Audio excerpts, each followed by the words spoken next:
Bismillahirrahmanirrahim. Bismillahirrahmanirrahim. Assalamualaikum warahmatullahi wabarakatuh. Alhamdulillahirabbil alamin. Wassalatu wassalamu ala asyrafil anbiya'i wal mursalin wa ala alihi wa ashabihi ajmain. Amma ba'du. Yang sama kita hormati dan kita muliakan Bapak Ketua Pengadilan Tinggi Agama Ambon, Bapak Wakil Ketua Pengadilan Tinggi Agama Ambon, rekan-rekan hakim, panitera, sekretaris, dan seluruh karyawan dan karyawati Pengadilan Tinggi Agama Ambon yang saya muliakan. Pertama-tama, marilah kita panjatkan puji dan syukur kita kehadirat Allah Subhanahu wa Ta'ala, Allah Rabbul Alamin, yang Maha Pengasih lagi Maha Penyayang. Dengan kasih sayangnya lah sehingga di pagi hari yang cerah ini kita masih sempat hadir di tempat ini guna melaksanakan suatu tugas dan kewajiban kita sebagai abdi negara dan abdi masyarakat. Selawat dan salam tetap kita curahkan kepada Nabi Muhammad sallallahu alaihi wasallam. Mudah-mudahan dengan kita banyak berselawat, nantinya kita mendapat syafaat di akhir-akhir hayat. Bapak Ibu yang sama berbahagia, pembinaan mental ini sudah lama kita laksanakan. Sejak saya dilantik di Pengadilan Tinggi Agama Ambon sebagai hakim tinggi di bulan Februari sampai sekarang tetap kita laksanakan, dan alhamdulillah pengembangannya atau kemajuannya sangat besar. Awalnya yang hadir di sini cuman pejabat-pejabat, tapi sekarang yang hadir diwajibkan seluruh karyawan dan karyawati yang ada di PT Ambon. Hasilnya apa, Bapak Ibu sekalian? Bahwa kita sekarang sudah meraih 2 predikat terkemampuan, yaitu WPK dan WPN.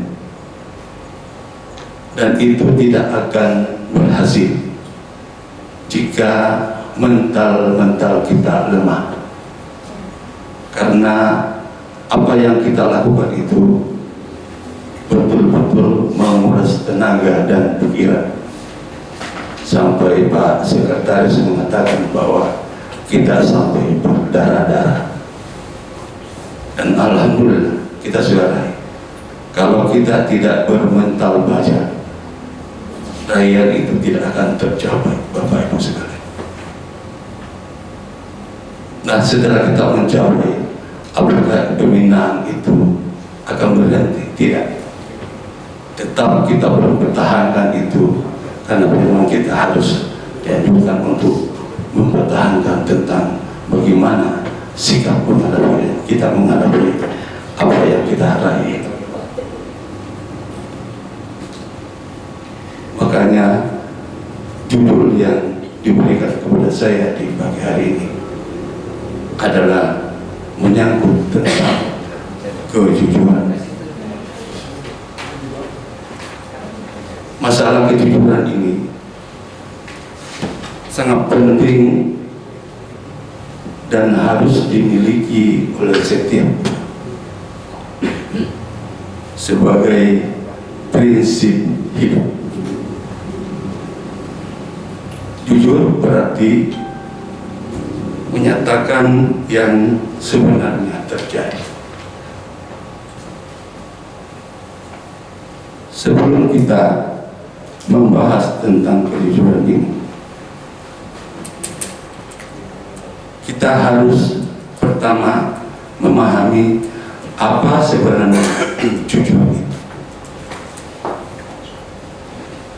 Menurut Kamus Besar Bahasa Indonesia, bahwa jujur itu adalah jujur hati, tidak curang dan tidak berbohong.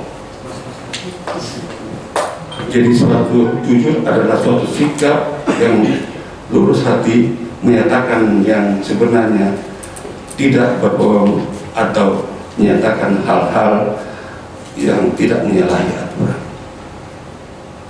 Dalam surat Al-Ahzab, Allah Subhanahu wa Ta'ala berfirman tentang menganjurkan kita berkata yang benar. Dalam surat Al-Ahzab ayat 10, hai orang-orang yang beriman, bertakwalah kepada Allah dan ucapkanlah kata-kata yang benar. Jadi sudah perlu sebenarnya dalam Al-Quran Allah Subhanahu wa Ta'ala menganjurkan kita untuk berkata-kata yang benar. Pertanyaan selanjutnya adalah, kenapa dan mengapa kita susah untuk berkata jujur? Ada beberapa alasan mengapa kita sukar untuk atau sulit untuk berkata jujur. Yang pertama adalah sudah terbayang akan ejekan orang lain di sekitar kita. Jadi sudah terbayang di benak kita kalau kita berkata jujur akan diejek atau dihina orang lain. Yang kedua adalah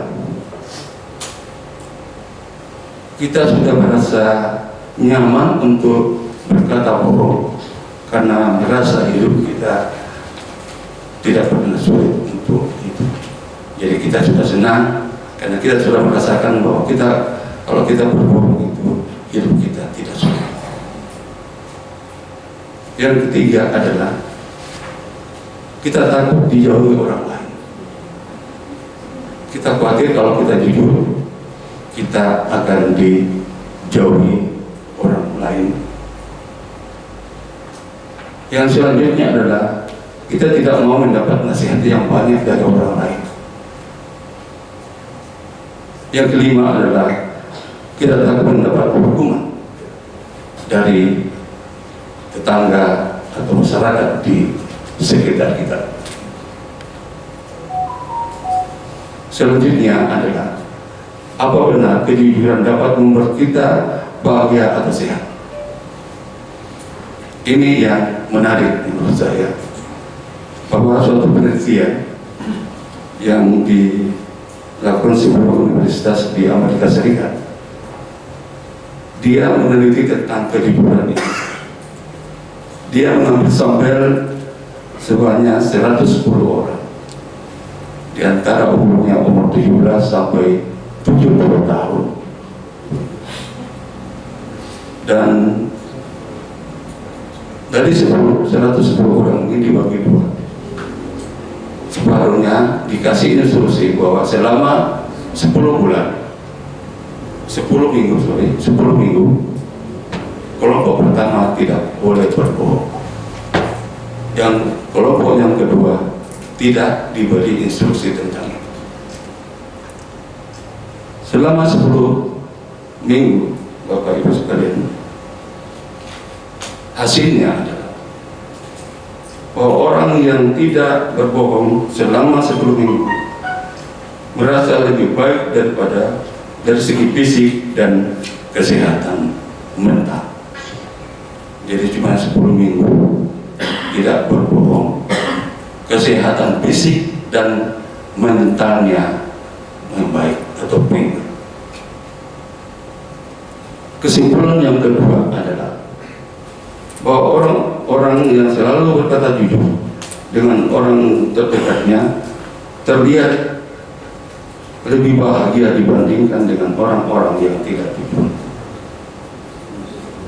Jadi orang yang jujur itu lebih bahagia atau bahagia berdampingan dengan teman-temannya, keluarganya, dan sebagainya.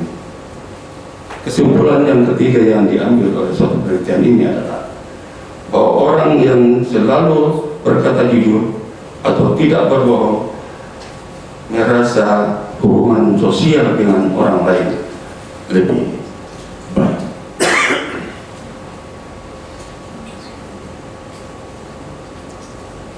Selanjutnya adalah ada beberapa alasan kenapa orang jujur hidupnya bahagia. Pertama adalah karena orang yang jujur itu dengan perkataannya tidak harus memikirkan perkataan apalagi yang harus dia perbuat atau diucapkan untuk menutupi kebohongan yang lain. Jadi kalau kita jujur, tidak memikirkan hal-hal seperti itu. Karena apa yang kita sampaikan, apa yang kita utarakan betul-betul karena kejujuran.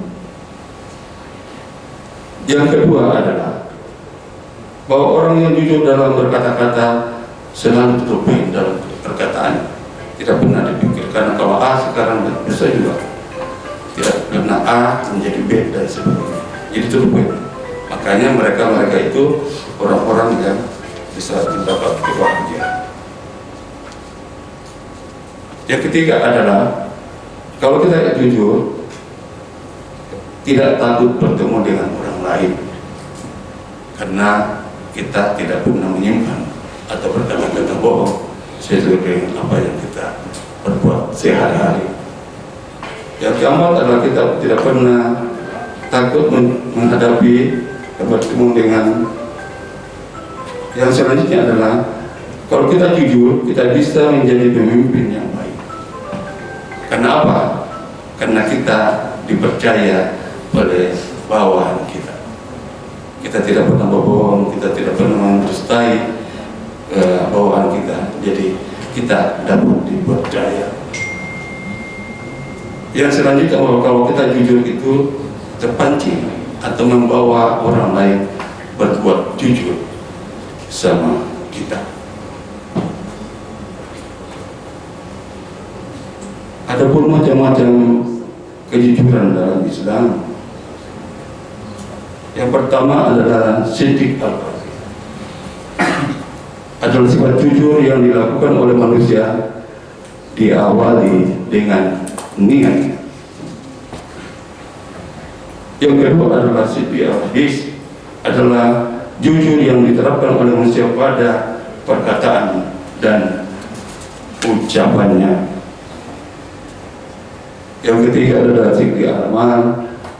Al-amal adalah sifat jujur yang dilakukan oleh manusia dalam melakukan segala perbuatannya.